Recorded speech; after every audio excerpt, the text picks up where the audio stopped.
मेरे प्यारे भाई और बहनों, आप सबको यूट्यूब चैनल अपने विचार में मैं अशोक कुमार मिश्रा सबका स्वागत करता हूं और सबको हृदय से बहुत बहुत प्यार, नमस्कार, नमस्ते, अपने गुरुजनों को प्रणाम।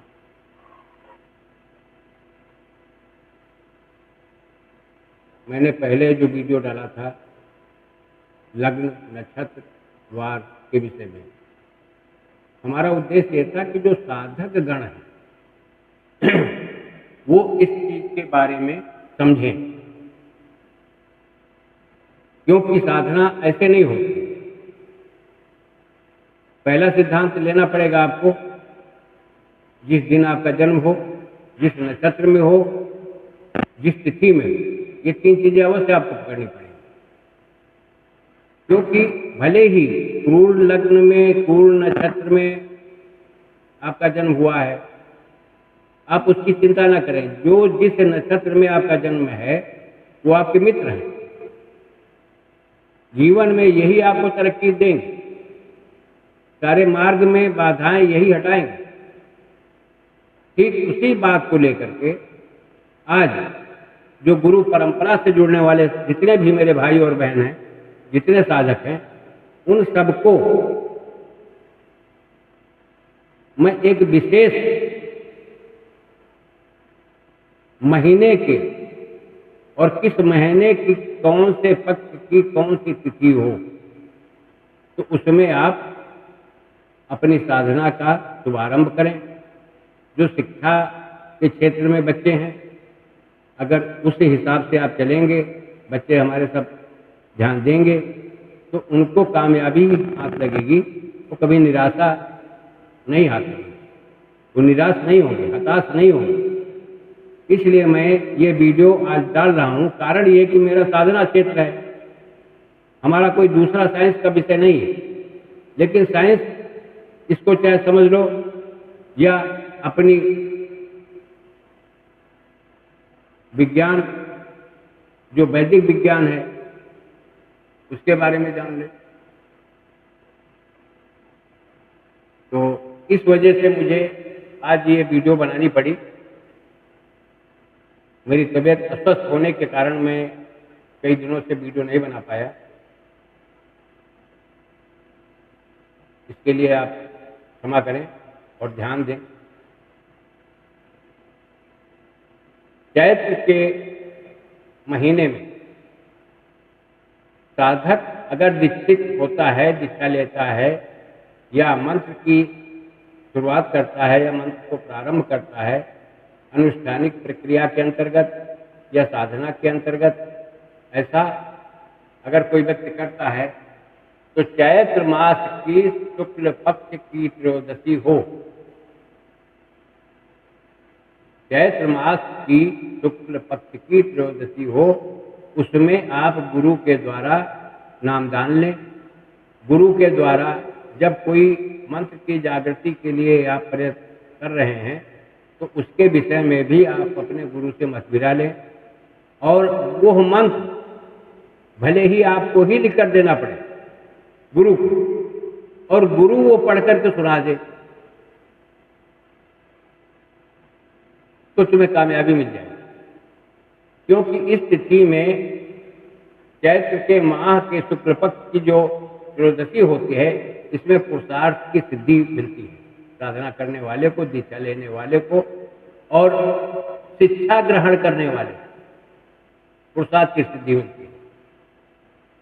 अब वैशाख के महीने की बात है, तो शुक्ल पक्ष की एकादशी हो, वैशाख के महीने की शुक्ल पक्ष की एकादशी हो, आप उसमें दीक्षा लें, आप उसमें मंत्र ग्रहण करें, आप उस तिथि से साधना प्रारंभ करें। बहुत सुंदर है, बहुत अच्छी बात है, इसमें कामयाबी मिलेगी आपको आपकी उन्नति होगी। ज्येष्ठ मास की कृष्ण पक्ष की चतुर्दशी हो, इस दिन अगर आप मंत्र का प्रारंभ करते हैं जागृत करने के लिए तो आपको कामयाबी मिलेगी, आप सिद्ध होंगे, मंत्र आपका चैतन्य हो जाएगा।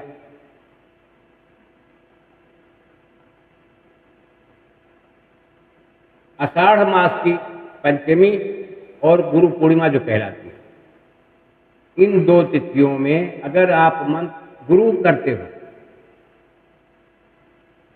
और गुरु मंत्र लेते हो, दीक्षा ग्रहण करते हो, या इस तिथि में आप अपने परोपकारी लाइन का कोई भी जो परोपकार में काम आता हो मंत्र, ऐसा अगर आप जागृत करते हो तो उसमें 100% आप सिद्धि पाओगे, वो मंत्र आपका सिद्ध हो जाएगा। सावन मास की एकादशी मंत्र ग्रहण करने योग्य होती है, ध्यान देना इस चीज पर। सावन मास की एकादशी अगर इस तिथि में आप मंत्र को ग्रहण करते हो या मंत्र का प्रारंभ करते हो या मंत्र की जागृत के लिए कामना करते हो या संध्या उपासना कर, कुछ भी करोगे उसमें कामयाबी मिलेगी, आपको उन्नति होगी, इसमें कोई संदेह वाली बात नहीं। भाद्रपद की जन्माष्टमी तो अगर कोई श्री कृष्ण जी का मंत्र लेता है, कोई राधा कृष्ण का उपासक है, उसको कोई गुरु बनाता है, तो विशेषकर सबसे सुंदर, सबसे अच्छा, बहुत ही लाभकारी, परिवार के लिए, कुटुंब के लिए, यश और पद प्रतिष्ठा के लिए बहुत ही सौभाग्यशाली समय होता है। इन चीजों का ध्यान रखें।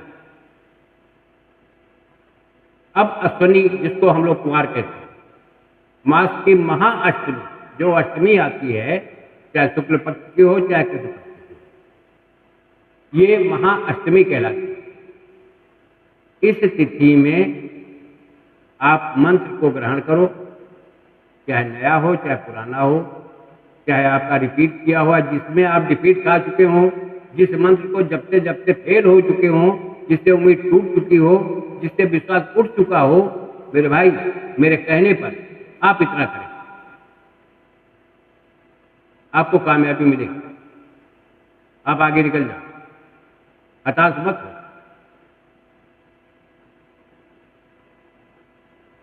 अब कार्तिक मास की जो शुक्ल पक्ष की नवमी होती है, मंत्र के लिए, गुरु के लिए, परिवार के लिए, उन्नति के लिए, अगर कोई इस दिन, इस तिथि में मंत्र को ग्रहण करता है, गुरु से मंत्र लेता है, गुरु और शिष्य की परंपरा से जुड़ता है, तो उसे 100% लाभ होता है, 100% लाभ मिलेगा। वो आदमी फेल नहीं होता है, वो साधक कभी पीछे पलट के नहीं देखता, वो आगे ही बढ़ता जाता है। अगहन मास की शुक्ल पक्ष की षष्ठी, अगहन मास की शुक्ल पक्ष की षष्ठी जो होती है, इसमें मंत्र को जागृत करने का विधान होता है, गुरु से दीक्षा लेने का विधान होता है, किसी भी प्रयोग को आरंभ करने का विधान होता है। इसमें आप फेल नहीं हो पाएंगे, आपको इसमें हताश नहीं होना पड़ेगा, निराशा नहीं हाथ लगेगी, आप कामयाब होंगे। अब पौष मास की चतुर्दशी, शुक्ल पक्ष की, पौष मास में जो शुक्ल पक्ष की चतुर्दशी होती है, वो मंत्र ग्रहण करने योग्य होता है। ये तिथि में ही मंत्र को ग्रहण करें, विशेष लाभ होगा।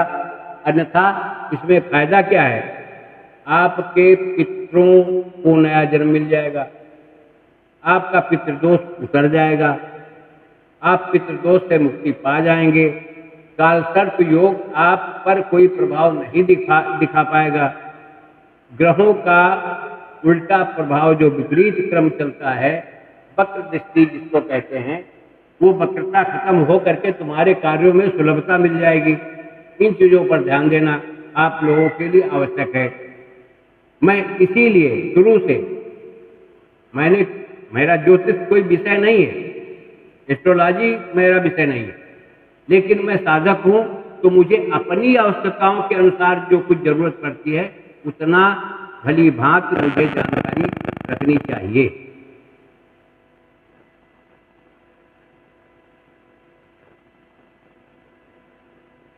माघ मास की शुक्ल पक्ष की एकादशी श्रेष्ठ होती है।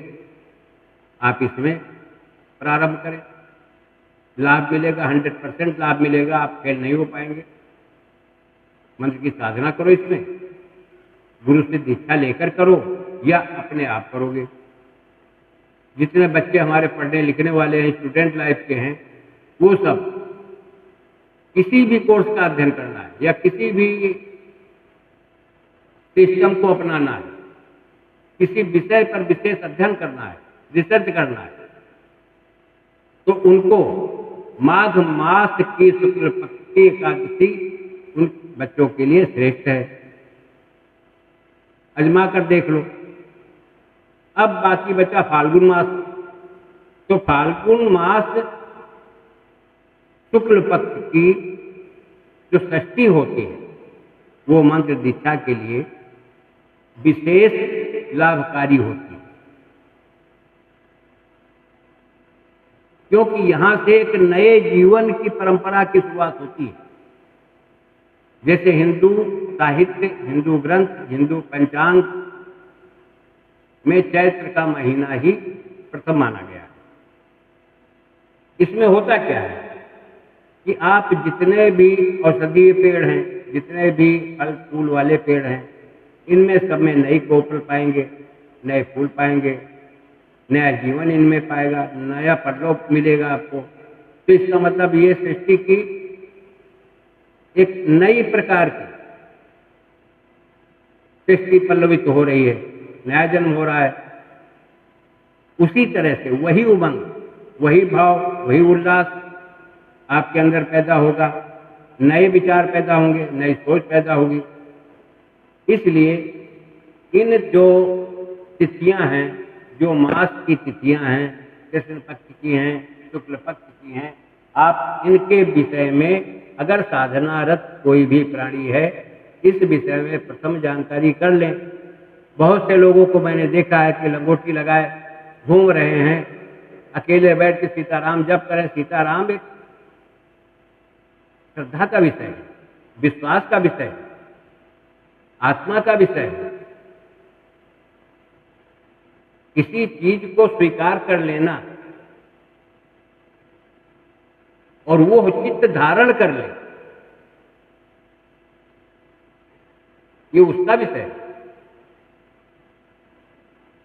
लेकिन जहां तंत्र मंत्र यंत्र का विधान आता है, गुरु परंपरा का विधान आता है, वहां पर इन तिथियों की जानकारी, इन मासों की तिथियों की जानकारी, दिनों की जानकारी आपको होना आवश्यक है। नहीं तो आप भटकते रहोगे जीवन में, कभी इस मार्ग में, साधना मार्ग में कभी कामयाब नहीं हो पाओगे। जो अभी तक आप मेहनत करके करते चले आ रहे हो, अंत में हताश होकर बैठ जाते हो, ऐसा मत सोचिए। जब योग्य गुरु मिलता तभी ये तंत्र मार्ग, मंत्र मार्ग, साधना मार्ग का प्रथम सूत्र है। इसके बारे में जानकारी होना आप लोगों को आवश्यक है। इसलिए मैं कह रहा हूं, आगे आने वाले भविष्य में मैं वीडियो डालूंगा, कुछ मंत्र दूंगा। ऐसी बात नहीं है कि जो आपके जीवन में सफलता दिलाए, आपके मार्ग में अवरोध जो हैं उनको हटा दें, आप यशस्वी बने,